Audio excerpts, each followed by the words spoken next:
Je ne savais pas que cet été allait changer ma vie.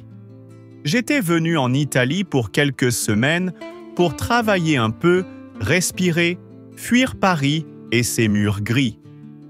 À 25 ans, je voulais juste du soleil, des couchers de soleil, un peu de silence et peut-être une rencontre sans importance. Et puis, il y a eu elle. Je l'ai rencontrée un soir, à Sorrente, sur une terrasse qui surplombait la mer.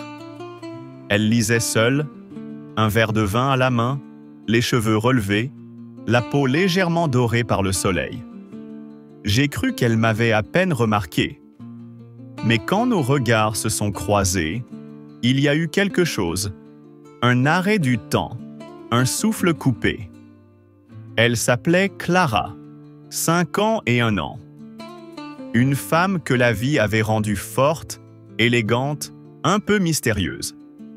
On a parlé de tout et de rien. De Paris, de voyages, de musique italienne.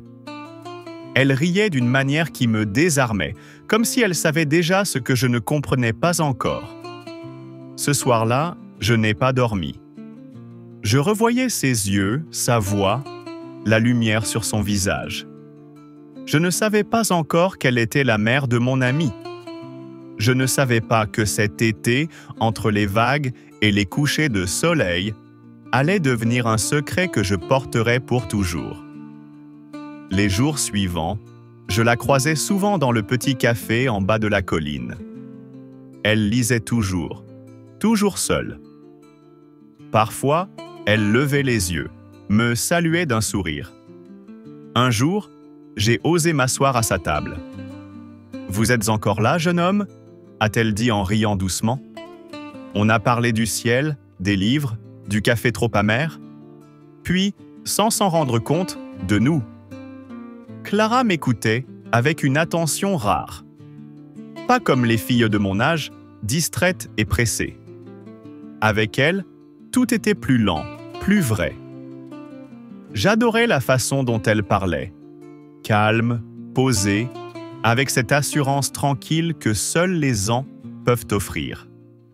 Le soir, elle m'a invité à marcher au bord de la mer.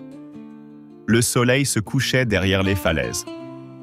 L'air sentait le sel et les fleurs d'oranger. On ne parlait presque plus. Tout passait par les regards, par le silence. Je sentais quelque chose naître entre nous, fragile, impossible, mais réel. Quand elle a posé sa main sur mon bras, j'ai eu le souffle coupé. Rien de plus, juste ce geste. Mais il contenait tout. Ce soir-là, nous sommes restés longtemps assis face à la mer, sans dire un mot. J'étais perdu. Entre la peur et le désir, entre la raison et ce qu'on appelle, peut-être, l'amour. Puis, les jours ont passé comme dans un rêve. On se retrouvait chaque après-midi, parfois pour un café, parfois juste pour se taire ensemble. J'apprenais à la connaître, à deviner ses silences. Elle me racontait un peu de sa vie, mais jamais tout. Et un matin, tout a changé. Mon téléphone a sonné. C'était Marc, mon ami d'enfance. Il m'annonçait qu'il arrivait en Italie, que sa mère voulait lui faire découvrir la région. J'ai senti mon cœur s'arrêter. « Ta mère ? Elle s'appelle comment déjà ?»« Clara. » Le monde s'est écroulé en 1 seconde. Tout s'est figé. La mer, le vent, mes pensées. Clara. Je ne savais plus si j'avais envie de fuir ou de la revoir. Le soir, quand je l'ai retrouvée, je n'ai rien dit. Elle m'a regardé longuement, comme si elle avait deviné. « Tu sais maintenant, n'est-ce pas ?» J'ai hoché la tête. Elle a fermé les yeux un instant, puis a soufflé. « Alors, il faut que tout s'arrête ici. » J'aurais voulu protester, mais les mots sont restés coincés dans ma gorge. Le lendemain, Marc est arrivé.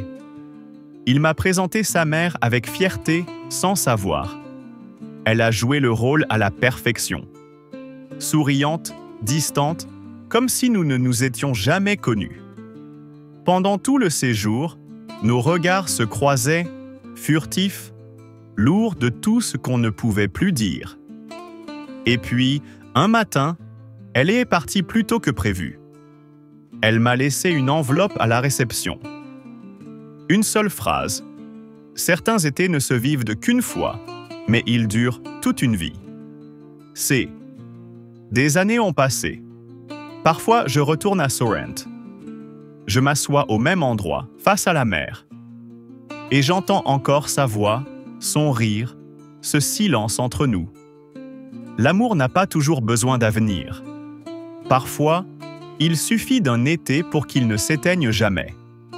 Abonnez-vous pour plus d'histoires d'amour françaises pleines d'émotions. Likez, commentez et partagez pour soutenir la chaîne.